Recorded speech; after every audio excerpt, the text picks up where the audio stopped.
सांसों की माला पे सिमरू में हरि का नाम।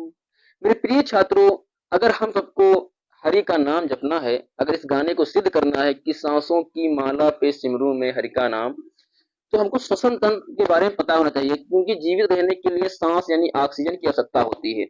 तो आज की जो वीडियो हमारी है, यह है श्वसन तंत्र के बारे में। चलिए हम जानते हैं कि श्वासोच्छ्वास क्या है, श्वसन अंग क्या है। श्वासोच्छ्वास से ही डिफिनेशन बनेगी श्वसन तंत्र की यानी श्वसन की। देखिए, जब हम सांस लेते हैं तो उसको निश्वसन एवं सांस छोड़ते हैं तो उसको निःश्वसन कहते हैं। अब हमारे वायुमंडल में अनेक गैसें होती हैं, तो क्या हम केवल ऑक्सीजन को ही लेते हैं? ऐसा तो है नहीं। देखिए, ऑक्सीजन हम लेते हैं 21% एवं छोड़ते हैं 17%। नाइट्रोजन जो है हमारे वायुमंडल में होती है 78% एवं 78% छोड़ देते हैं। कार्बन डाइऑक्साइड जो है इसको हम लेते हैं 0.03% एवं छोड़ते हैं 4%, यानी ना की मात्रा में लिया और छोड़ा कितना? 4%। तो सबसे ज्यादा लिया क्या? देखिए 78 लिया, 78 छोड़ दिया, तो बराबर हो गया, इक्वल। अब ऑक्सीजन हमने लिया 21%, छोड़ा कितना?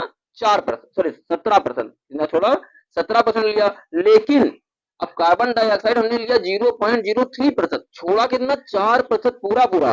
तो ऑक्सीजन लेने एवं कार्बन डाइऑक्साइड छोड़ने की क्रिया को श्वासोच्छ्वास कहते हैं। दूसरा जो हमारा, अगर हम बात करें श्वसन अंग की, तो श्वसन अंग कई प्रकार के जीवों में अनेक प्रकार से होते हैं। जिससे अगर हम लोग स्तनधारी हैं, हम लोगों में स्तनों का विकास होता है, ठीक है। स्तनधारी जीव जो होते हैं, इनका जो श्वसन अंग होगा वो होगा फेफड़ा। दूसरा जो कीट हमारे हैं, कीट में श्वसन नली केवल पाई जाती है, तो वो श्वसन केवल श्वसन नली के द्वारा ही कर लेते हैं।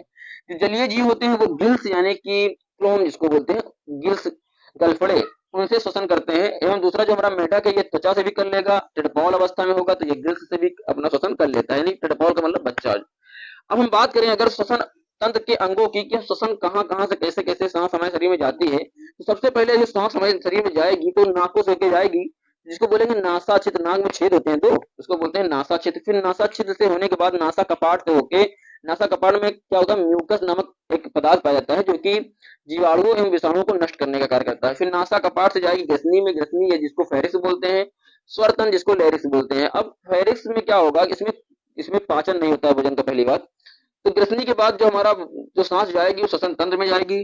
श्वसन तंत्र के बाद में हमारी जाएगी श्वास नली में। श्वास नली जो होती है, वहां से इसको दो भागों में बांटा जाता है। फिर ब्रोनकाई, ब्रोनकाई क्या होता है? ये श्वास को दो भागों में बांटता है फेफड़े में ले जाने के लिए। फिर वो भेजता है कहाँ पर? ब्रोनक्यूलस में। ब्रोनक्यूलस में बहुत सारी गुच्छेनुमा संरचना होती है जिसको ब्रोनक्यूलस बोलते हैं।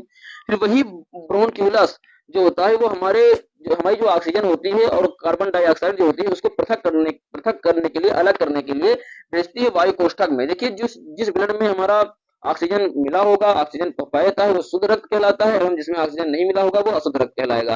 तो वायु कोष्ठक से होने के बाद जब हमारा ये रक्त ये सॉरी जो हमारा ये ऑक्सीजन और कार्बन डाइऑक्साइड है ये पृथक हो जाता है, जिसके बाद ये जाता है ब्लड में, फिर ब्लड से पूरे शरीर में जाता है कोशिकाओं से होते हुए। तो इस प्रकार श्वसन तंत्र का वर्णन किया गया है। तो आशा करते हैं आपको ये वीडियो पसंद आई हो।